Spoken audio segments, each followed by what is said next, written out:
Mystery March. So I have a whole bunch of reading to do. I'm about 5 chapters into the first book, which is Last Seen Alone by Griffin. And yeah, I'm gonna make some coffee and then get started on my day.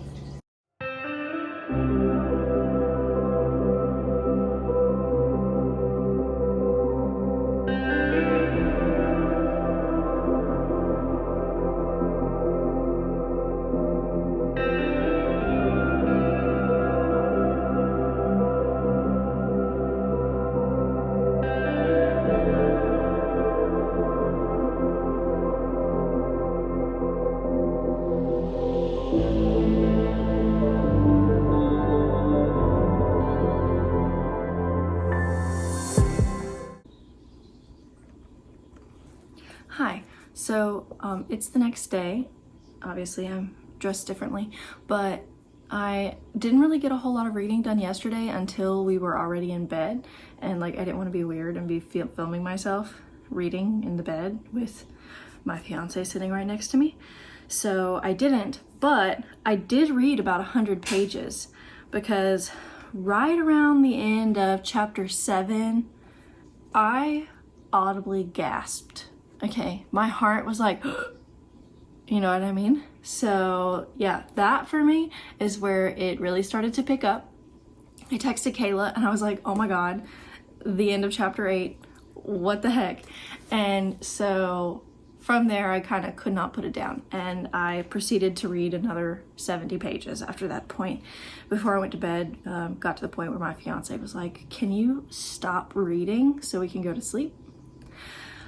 So I stopped reading and we went to sleep. Anyway, this morning I've read another chapter or two. I'm around page 175-ish.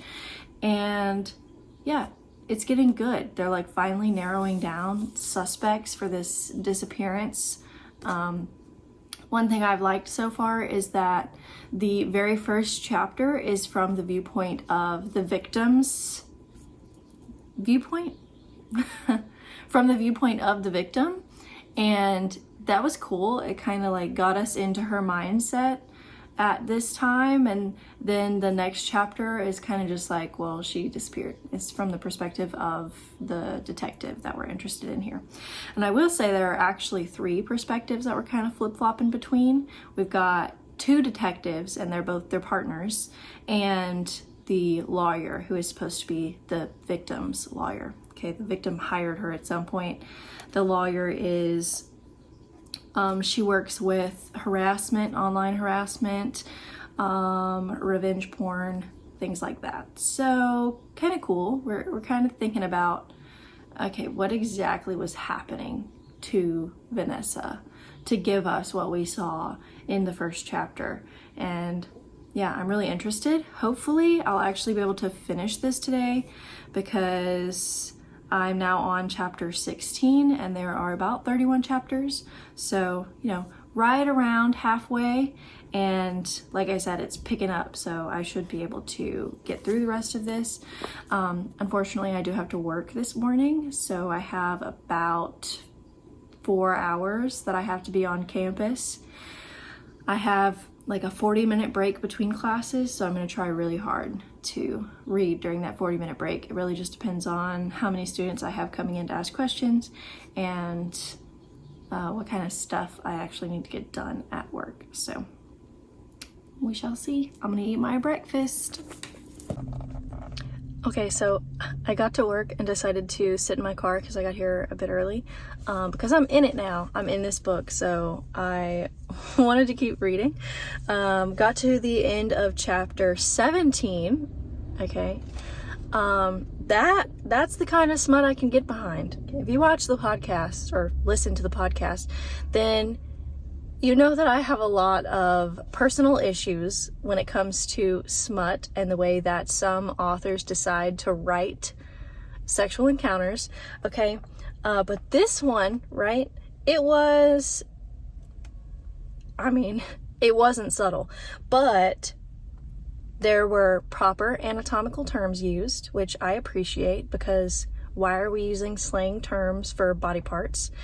And it seemed like a very realistic situation. I mean, I've never been in a situation like that before, but it seems like a situation that people could get into. Okay, versus like super outlandish things and very unrealistic things that happen in a lot of romance books, which I don't think this is primarily a romance. It's primarily a mystery, but it's nice to have a little romance sprinkled in there. And I don't know, maybe Kayla's turning me around to it, but I still say, right, there's just some smut that just creeps me out. It makes me want to gag. It's gross. Okay, anyway, I gotta get in and get some things together for my class that starts in about 40 minutes. So I'm gonna do that. Hopefully I'll have a little time today to continue reading this, maybe finish it. Okay, you see, I don't have that much left. I'm on page 196, 197, beginning of chapter 18, right? So I've read 2 chapters this morning. Anyway, I'm definitely planning to finish this week. If not today, then tomorrow, because today is Thursday. So yeah, talk to you later. So if you're anything like me, you put your pajamas on as soon as you get home from work, because I'm not going anywhere else. I might as well be comfortable in my own house, and I'm a morning shower. So put my PJs on, comfy pants, some fluffy socks. Anyway, I did get a short chance to read a little bit more in the book in my break between classes. Getting to a good part, I'm really in it now, so I'm probably going to finish it tonight. I just need to start some laundry because we are going out of town this weekend, and I need some clothes that I can pack. So I'm going to start some laundry, and then I'm going to read and maybe finish my book before my fiance gets home from work in like 3 hours. So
okay, finished it. Great ending. But if you want to know like more about our thoughts, you'll definitely have to go and listen to that episode, because this is one that we are going to record a podcast episode for. Lighting sucks because, as you can see, this girl is sitting in my lap, so I cannot move.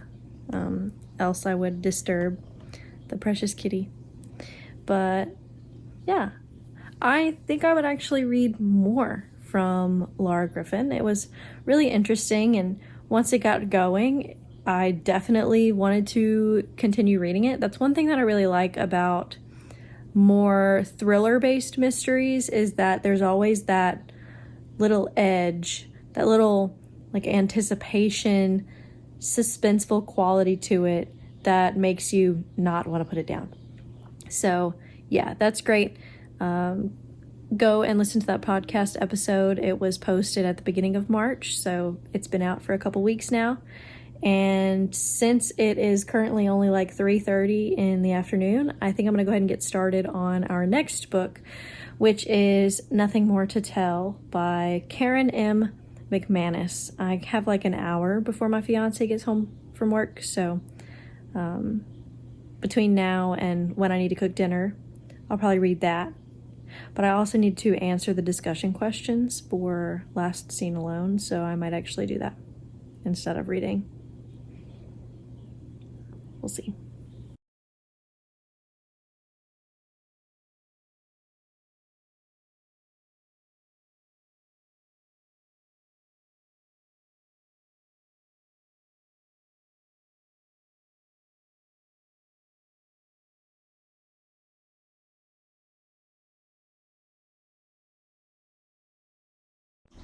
I am doing a voiceover for this bit because when my fiance gets home, he always has to turn something on the TV, so I couldn't include any audio here. But one thing that I like to do when I have finished a book is I go into my digital reading journal, which is something that I created on GoodNotes, and I mark in the calendar how long it took me to read that book. You could see that it was January. I'm obviously pre-recording this because unlike some people, I cannot read 4 books in literally a week. Okay. The other thing I like to do is I go to my little bookshelf spread that I made and I color in whether the book I read was physical, digital, or audio. And I also have a little stripe that I put in there if the book is a podcast pick. So I put a little yellow stripe in there. And I write in the title. So you'll see me do that in just a second. While we're waiting for me to finish this, I wanted to say that we have considered doing a Patreon for 2024, and this would involve a tier that would give you access to a digital reading journal. And again, this is through GoodNotes. You don't necessarily have to have the Apple Pencil to use it. You could just do typed text if that's what you wanted to do. But yeah, let us know in the comments if a digital reading journal through Patreon is something that you would be interested in. Once I've finished the bookshelf spread, I go to a book review page and put the cover of the book in there. I write in the title, the author, the date that I started it, the date that I finished it, how many pages it was, what the genre was, and again, I indicate whether it was physical, audio, or ebook. Then I go in and I do my star rating. As you can see, this one I rated 4 stars. If you've listened to the podcast, then you know the explanation behind this rating. And then I also have a page in this digital journal where I have put photos of all of the podcast picks for this year, and I also put the star rating in that area.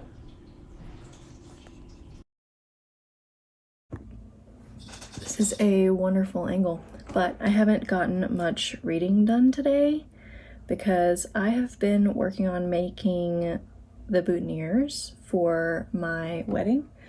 If you want to see, we're incorporating Disney-themed Legos. So this is what my fiance's looks like right now. I went with a red rose for him and for his dad and for his mom. And for the others, like I'll show you my brother's boutonniere. I went with white for basically my family and the grandparents. But anyway, all that's really left to do with these is to buy some ribbon that I can wrap around the stem because this is like floral tape and it's kind of sticky and I don't want to get any residue on the nice suits that people are buying. But that's been my project today and I'm kind of running out of time to work on it. So yeah, I decided instead of picking up the Karen M. McManus book, I'm going to pick up the next Mystery March book that is not for the podcast because I have a tendency to finish books a little bit faster than Kayla does. Kayla, like, she has a literal baby and a full-time job and a whole lot of stuff that requires her time and attention outside of reading. So I have a little bit more free time to read. So what I'm going to do is I'm actually going to pick up the Agatha Christie book, and we're going to read A Murder is Announced. And I don't think I have ever actually read an Agatha Christie book. I've seen the movies that are based on her books, The Death on the Nile and Murder on the Orient Express. Those are both Agatha Christie books, but I've never actually read one. So this will be an interesting little experiment. Hi, so it's been a minute since I updated this vlog. Over the weekend, Bradley and I went to his dad's house, and it was his dad's birthday. So yeah, I didn't get a whole lot of reading done. I read maybe a chapter of A Murder is Announced, and since then I've maybe read another chapter. I'm not super intrigued by this book at all, and I'm honestly considering DNFing it.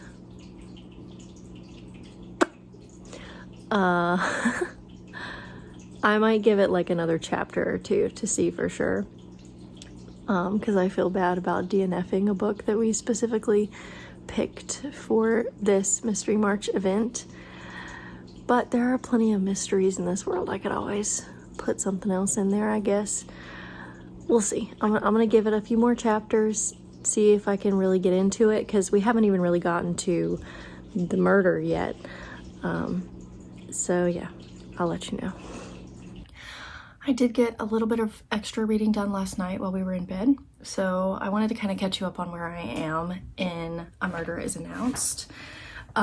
This is going to contain spoilers, so if you don't want to be spoiled, I'm going to leave a timestamp on the screen right here and just forward to that timestamp if you want to avoid the spoilers.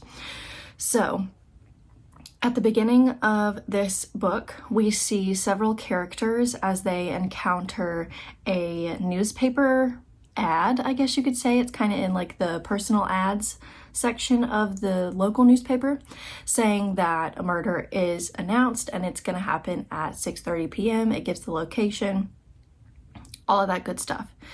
Everybody kind of thinks that it is they call it a murder party, and like we would think of it as like a murder mystery party where, you know, there's like acting involved and someone dies and then you have to solve it. Okay, so that's what everybody assumes, and they're like very interested that this is how they would be invited to this murder party. Excuse the blinds, the sun just decided to come out. So yeah, lots of people are really interested. They decide they're gonna go, and then we get a glimpse of the person who owns the house where said murder party is apparently gonna take place. And her guests, I think they're like her nieces and nephews, they see the ad and they're like, what is this? And they think it's kind of a joke, but they prepare for people to arrive because people are gonna arrive. They get the sherry out and they make sure the house is clean and all of that good stuff. Okay, people start arriving, the clock chimes 6:30 and the lights go out. Then a man comes in and he is wearing a hood over his head, he has a mask on his face, he's got this really dark cloak on, and he has a gun. And he says something like, put your hands up, or it seems like he wants to rob them. And then a gunshot goes off. And I think that this is the gunshot that grazes the house owner's ear, because she does have like a grazing injury. And then the guy kind of turns and you hear two more gunshots, and then he falls on the floor. He's dead. Okay. Everybody kind of freaks out. They're trying to figure out how to get the lights back on. They get some candles. They call the police, and the police kind of assumed that this was a suicide, right? But we all know, if you've seen Murder on the Nile or Murder on the Orient Express, you know that Agatha Christie's mysteries are never straightforward. Okay, so I don't think it was a suicide. There's got to be someone else involved, because the guy did like turn a little bit, like maybe there was somebody coming behind him that we, the reader, could not see. based on what we were reading.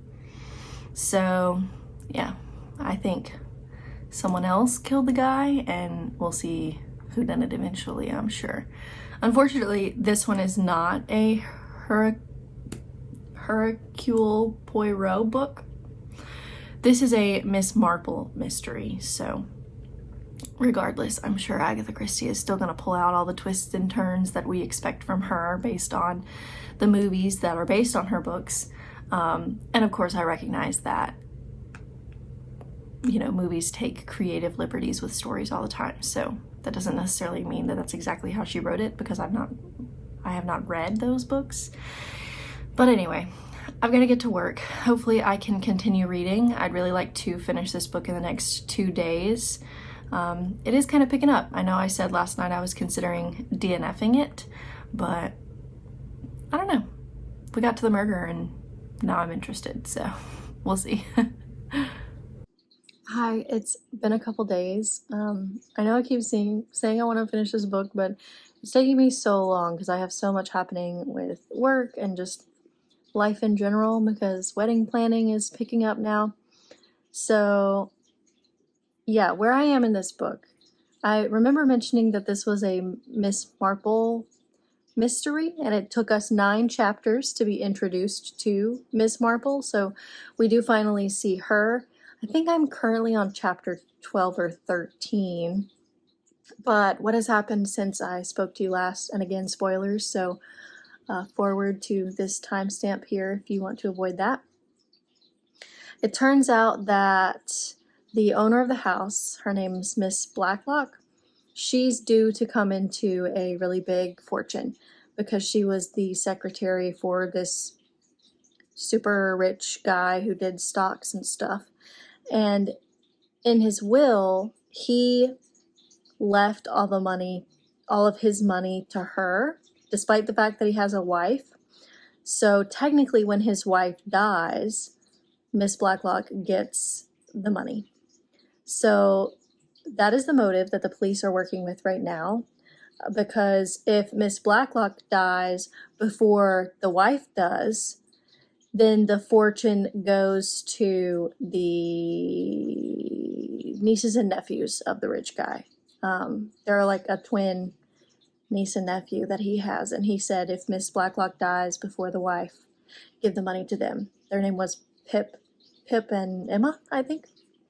So yeah, that's the theory they're working with, and now the police are trying to figure out who Pip and Emma are, because obviously they must be in town and they must be trying to kill Miss Blacklock because they want money. So they're thinking that Pip and Emma, whoever they are, whatever their names are, whatever names they're using, convinced the original guy, the shooter guy, to stage this party. He really thought it was a party because they did question his girlfriend, and she was like, he thought he was just playing a part for this murder party. And they think that someone came up behind him while he was doing the whole stick 'em up routine.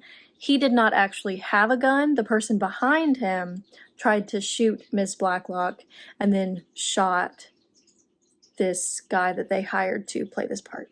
I don't even remember his name. But anyway, there has been another attempt on Miss Blacklock's life. Apparently her aspirin pills were poisoned with something, and someone else living in the house took the aspirin and died. And that's kind of where I left off last night. They just found out that her best friend who's been living with her is dead in her bed because of the aspirin pills. I'm excited. I think I have 9 chapters left, so maybe I will actually get to finish it in the next 2 days, though I keep saying I'm going to finish this book in the next 2 days, and it doesn't actually happen. Anyway, I'll talk to you guys when I have another update. Alright, I want to give you guys an update. I finished it! Thankfully, it literally took forever. Yeah, it did have a twist at the end, and again, spoilers, skip ahead to this timestamp if you don't want to be spoiled about this book. So last time I updated you, I told you that there was another attempt on Miss Blacklock's life. And we kind of get towards the end and another character dies. Her name is Murgatroyd.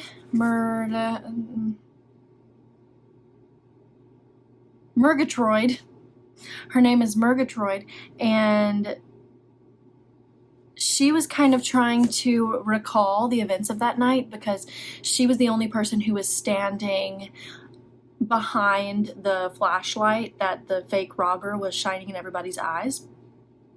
So she could see where people were because she could see the flashlight. And her friend, her name's Hinchcliffe.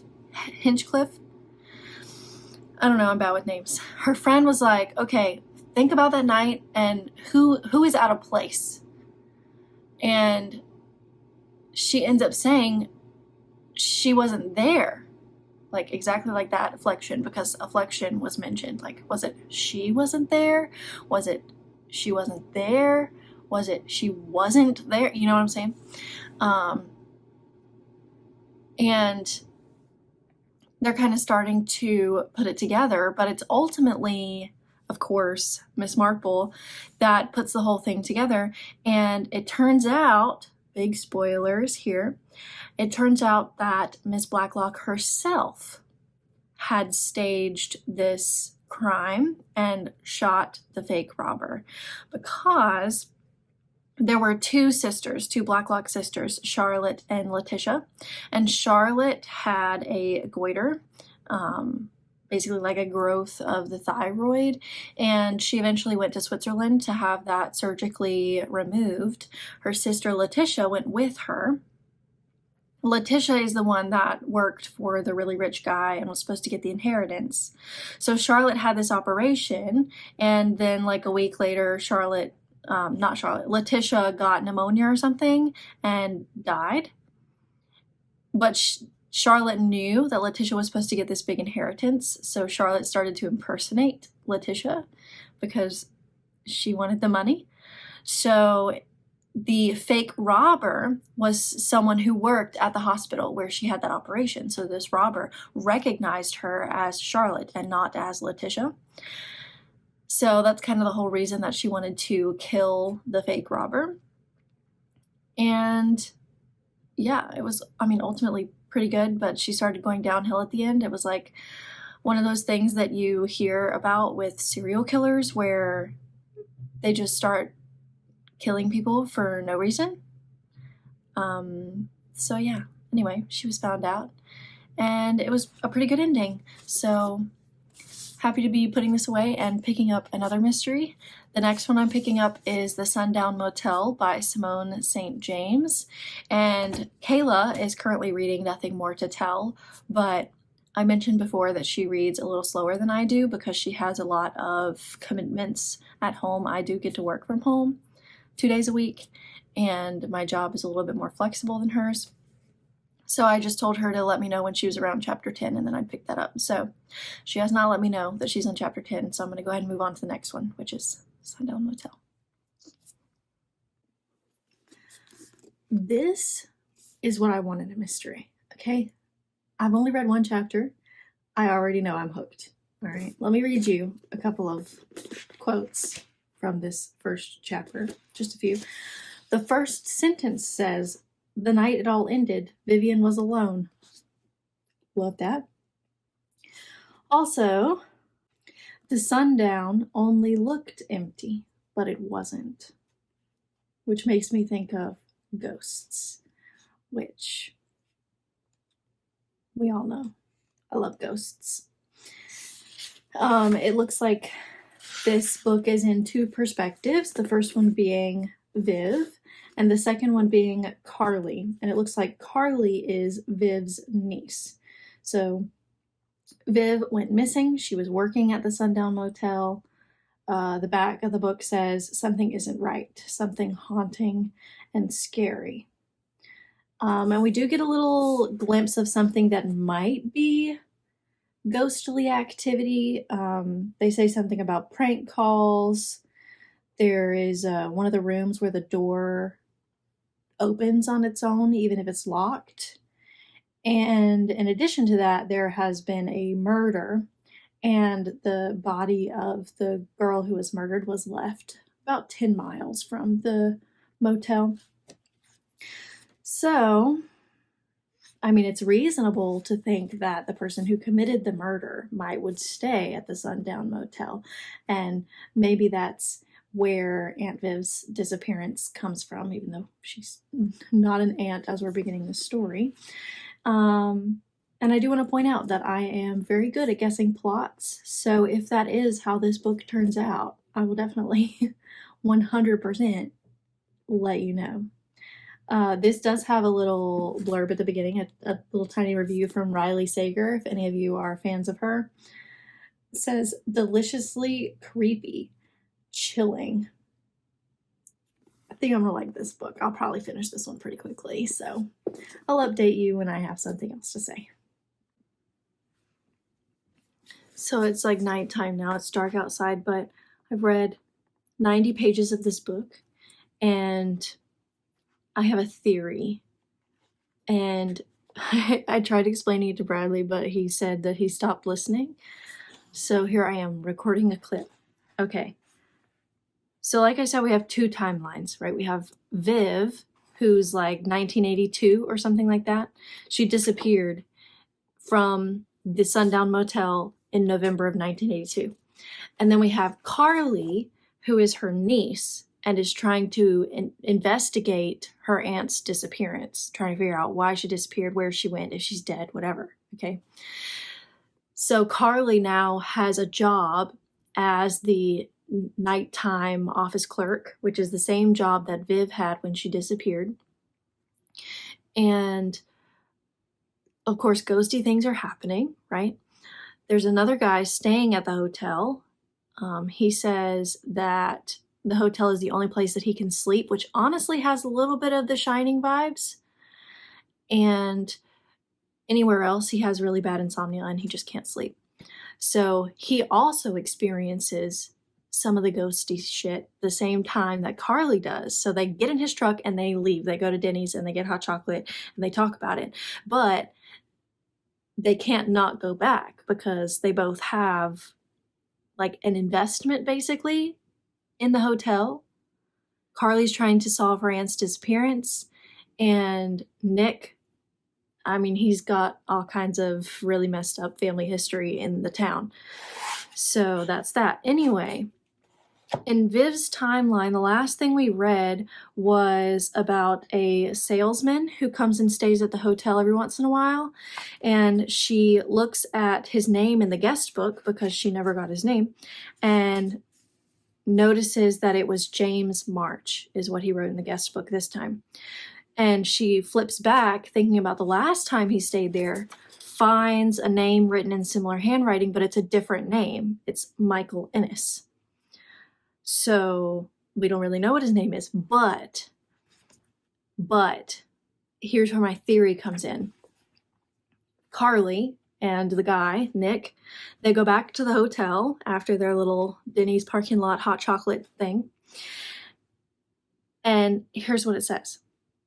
It wasn't until we pulled into the parking lot that I remembered about the motel's other guest, James March, whose name was written in the guest book.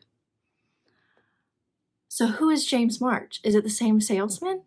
Is he responsible for Viv's disappearance? Is he going to try to disappear Carly?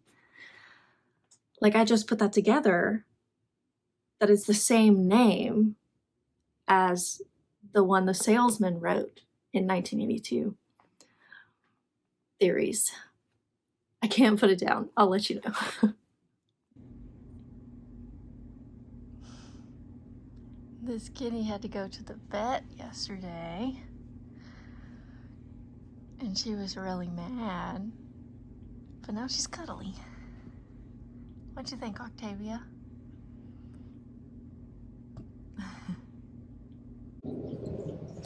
I did finish the Sundown Motel in less than 24 hours, maybe like 12 hours. I could not put it down. And we were at the vet for like 2 of those hours. So I got quite a bit of reading done there, but spoilers, so timestamp if you don't want to be spoiled. It turns out that the salesman who had stayed at the hotel was actually also a ghost because Viv was kind of like stalking him, following him, because she thought that he was involved in the murders of 4 girls. Well, it was 3 at the time, but she was kind of following him as he was targeting the 4th and was convinced that he had murdered all 3 of those girls and was coming up with a whole bunch of evidence and everything to support that. And eventually he checks into the hotel again, and then she confronts him in the hotel room. She goes to his hotel while he's out and tries to like search for actual evidence that he did something. He comes back and catches her, and she ends up stabbing him. So she kills him. And I mean, I guess it was kind of self-defense. He wasn't really attacking her, but like he confessed to all of it. And then a photographer and a police officer helped her cover it up and helped her go into hiding. So she changed her name, she got a new identity, all of that stuff. So yeah, Viv was alive the whole time, just living under a different name. And yeah, she was in Fell, New York, the same city where all of this stuff takes place. And she does eventually tell Carly everything that happened, but of course there was a whole lot of drama at the end of the book. The salesman, his name was actually Simon, and Simon's grandson was involved somehow. Like he was there, he pushed Carly into an empty pool, and then Nick, who I guess is kind of Carly's love interest but like never actually goes there until the last chapter, he went chasing after the grandson into the woods. Yeah, it was a lot. The grandson eventually died of a brain aneurysm, so they think one of the ghosts got to him. But anyway, yeah, it was a good book. I'm ready to move on to the next one. It'll be Nothing More to Tell by Karen M. McManus, and that will be the last book we're reading for Mystery March. So stay tuned. Hello. Today has been a day for me, which is why I'm filming this clip laying down. Cuddled up with my Sully pillow pet, and I also just recently took a shower, which is why my bangs look like this, because they are drying naturally, which I will admit is a mistake. Anyways, I think the last clip I did was finishing the Sundown Motel. Great, 5 stars. And because Kayla is not quite far enough into Nothing More to Tell for me to pick it up yet, I'm gonna do another Simone St. James. So you guys are getting a bonus book in this. The Book of Cold Cases. I'm like 6 chapters in, so not a whole lot so far, but it seems like the 2 perspectives, one of them is a crime writer, she has a blog, and the other perspective is someone who was once arrested for murder but acquitted, and like the crime writer is going to interview the suspected murderer, or I guess she's not really a suspect because she was acquitted. Confusing, but yeah. I have a feeling I'm going to like it because it seems like there's another like supernatural undercurrent here, which is cool. Okay, bye. It's been a minute since I updated this, but I finished the Book of Cold Cases. Also loved it. Would give this one 5 stars as well. The supernatural element in this one was a little bit more directly involved with the story, whereas in the Sundown Motel, it was kind of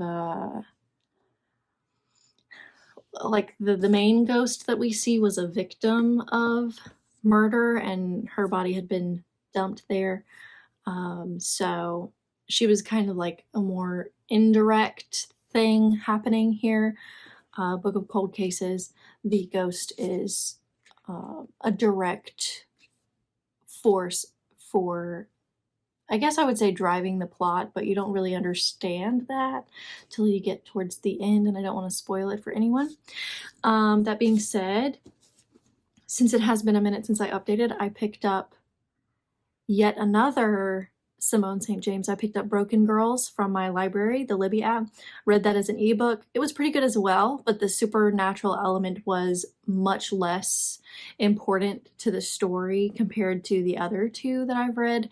Broken Girls kind of takes place both in the present and at a private girls' school where the girls' school has like a ghost that all of the girls know about and are encountering, and they kind of like write notes to each other about when they've seen the ghost in the margins of the textbooks and stuff.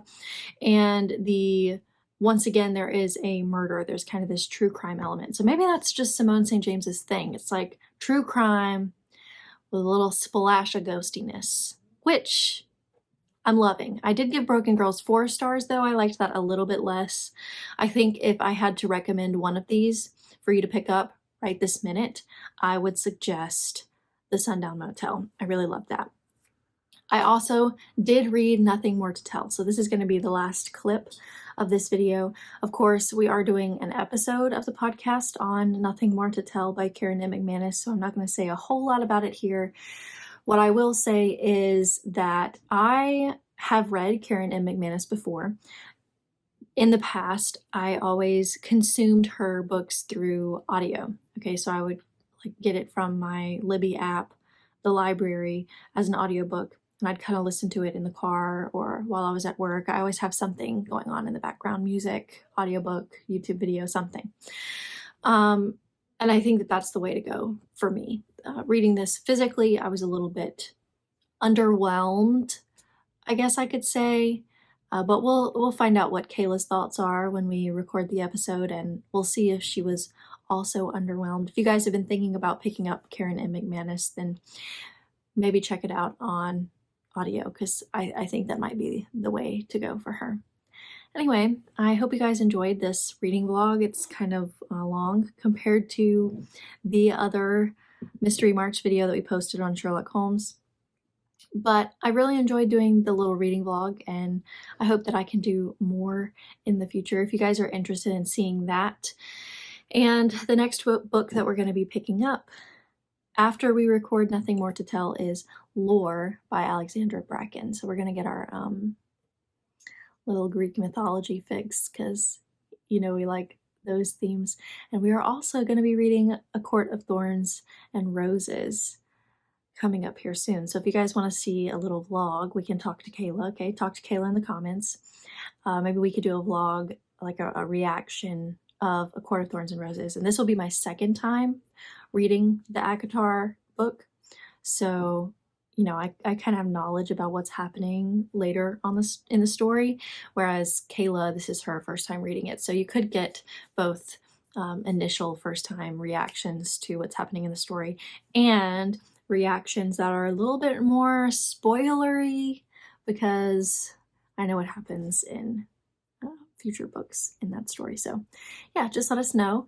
Like this video if you liked the video. Comment down below if there's anything you feel like you need to tell us, some books that we need to pick up, if there's any special videos you'd like to see from us. And do consider subscribing to our channel. We would really appreciate it. Check us out over wherever you listen to podcasts, Apple Podcasts, Google Podcasts, Spotify Podcasts, all of the above. We are there, and it is our home libraries, plural, because we're two people. Okay. Thanks for tuning in. Bye!